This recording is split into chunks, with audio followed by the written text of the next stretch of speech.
Top 10 des plus grands musiciens qui ont marqué l'histoire de l'Afrique. L'Afrique a de grandes voix musicales, éparpillées sur tout le long du continent. L'Afrique, le berceau de l'humanité, a vu naître bon nombre d'artistes, ou de musiciens immensément talentueux.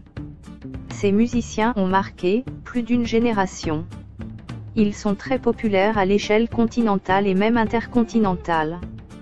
Pour preuve, plusieurs de ces icônes africaines ont déjà été conviées à assister aux grands événements internationaux, aux côtés des hommes et chefs d'État les plus puissants de cette planète. Leurs fans et fidèles sont comptés par millions, en Afrique et à travers le monde.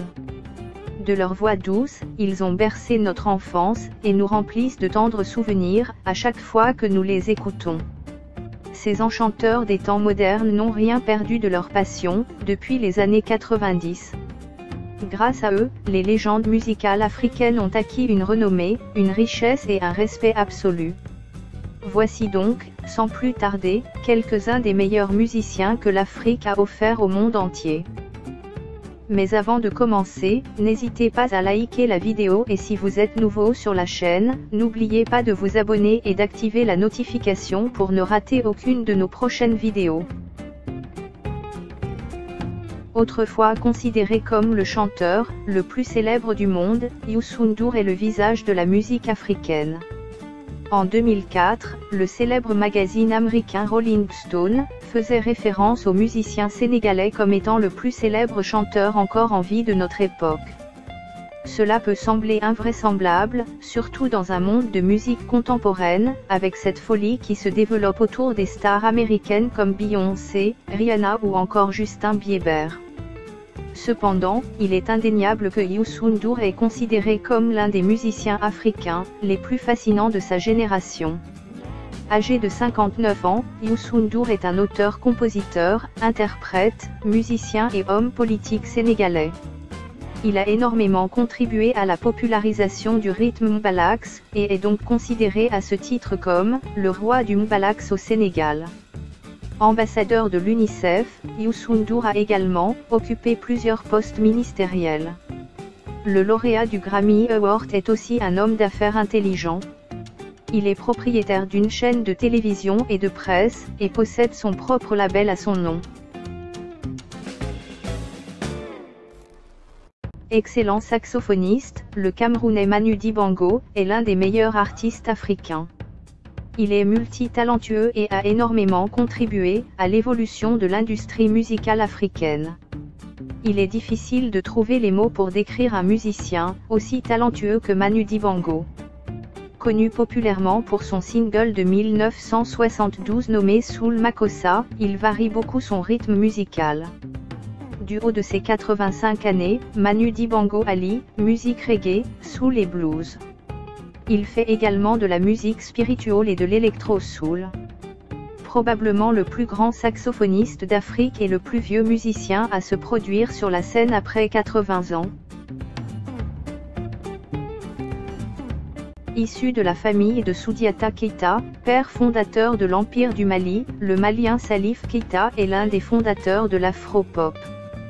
Keita était largement critiqué quand il a décidé de devenir musicien, car de telles activités ne convenaient pas aux membres de la famille royale malien. Il fuit de son village à 18 ans, à cause des croyances et superstitions liées aux albinos. Il intègre alors un groupe musical connu sous le nom des Ambassadeurs.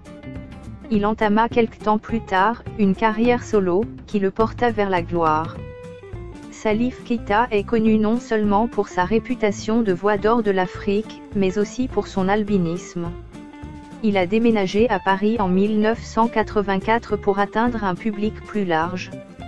Sa musique combine des styles de musique traditionnels ouest-africains et des influences européennes et américaines. Il s'est produit lors du concert hommage des 70 ans de Nelson Mandela en 1988, pour demander la libération de Nelson Mandela. La musicienne d'origine béninoise, Angélique Kidjo a remporté plusieurs Grammy Awards. Elle est considérée comme l'un des chanteurs les plus influents d'Afrique à ce jour. En effet, Forbes Magazine l'a fait figurer comme la première femme dans la liste des 40 célébrités les plus importantes d'Afrique. Tandis que Paris Match la place en tête de sa liste des 10 femmes les plus influentes d'Afrique, et l'inclut également dans sa liste des 10 artistes africains les plus engagés. Si vous avez déjà entendu son interprétation de la chanson Malaika, alors vous comprendrez pourquoi sa voix vaut de l'or. Ambassadrice de bonne volonté, elle est également le pionnier d'une organisation caritative basée à Washington, qui finance l'éducation des filles africaines. Elle est également une fervente défenseuse des droits des femmes africaines. Âgée actuellement de 58 ans, la chanteuse Angélique Kidjo est née à Ouidah, au Bénin. Myriam Makeba est une chanteuse sud-africaine, et a été la première chanteuse à promouvoir la musique africaine sur le plan international, dans les années 60. Makeba est connue dans le monde entier sous le nom de Mama Africa, ou comme l'impératrice de la chanson africaine. Elle a fait la couverture de la chanson Malaika qui est devenue disque de platine et mieux vendue que la chanson originale. Elle a également joué dans de nombreux films, dont notamment Sarafina.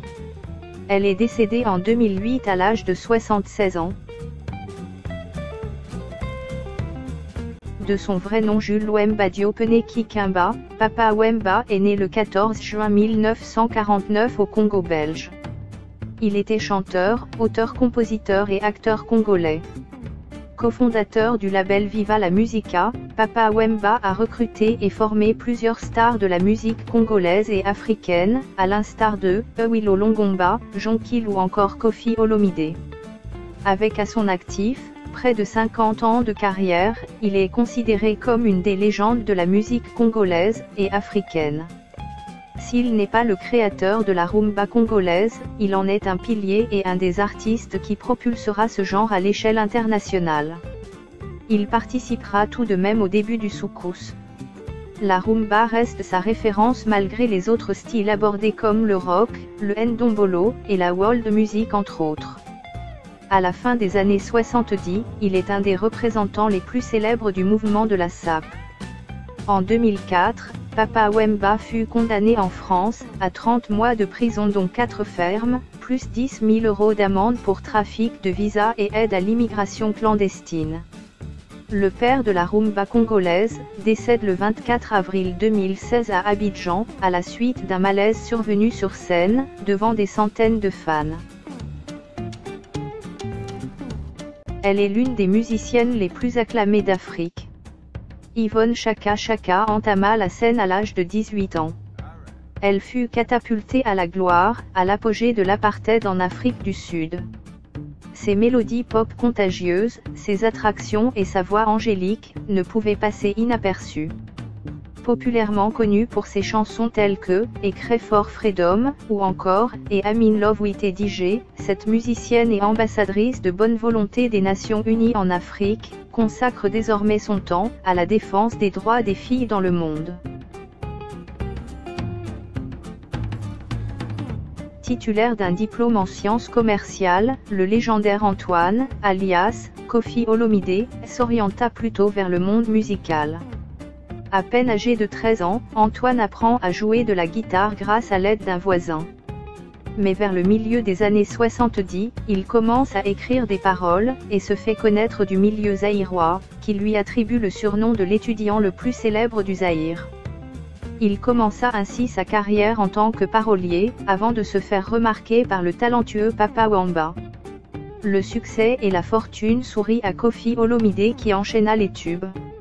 Reconnu comme un interprète d'une musique africaine très connue appelée le soukous, Koffi Olomide est un maître dans son jeu.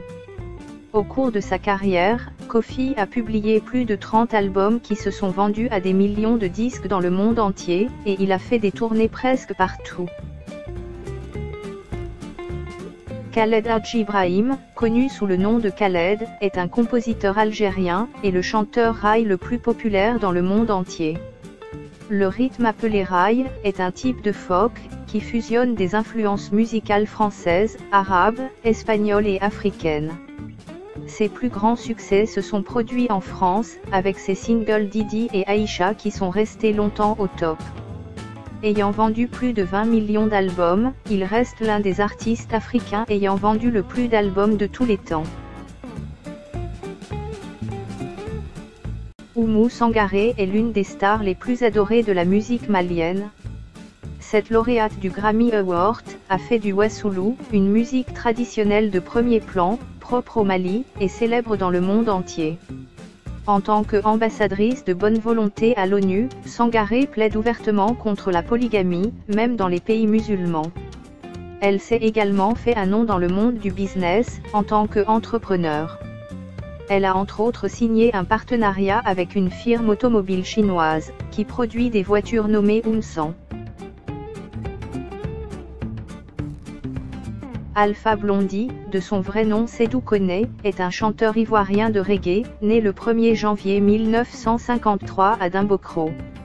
Ayant toujours été désireux de faire de la musique, il quitte la Côte d'Ivoire en 1976 pour New York, dans le but de vivre de sa passion. Il rentre dans son pays en 1980, après plusieurs péripéties infructueuses. En 1981, il apparaît dans l'émission Première Chance sur la chaîne RTI, et enregistre ensuite son album, qui marque le début de son succès planétaire. Alpha Blondy est une figure incontournable du reggae africain mais aussi du reggae mondial. Il se fera très vite remarquer de par l'originalité de son reggae, et la tonalité de ses textes qui vont secouer l'Afrique de l'Ouest, comme si un vent mystique allait pour toujours envelopper la Côte d'Ivoire des années 80. Nous sommes arrivés à la fin de notre classement et j'espère que vous avez apprécié. Certes, nous pouvons encore citer d'autres artistes, car l'Afrique regorge d'une multitude de légendes. Ce sera donc l'objet d'une vidéo ultérieure. Sur ce, ciao et à la prochaine.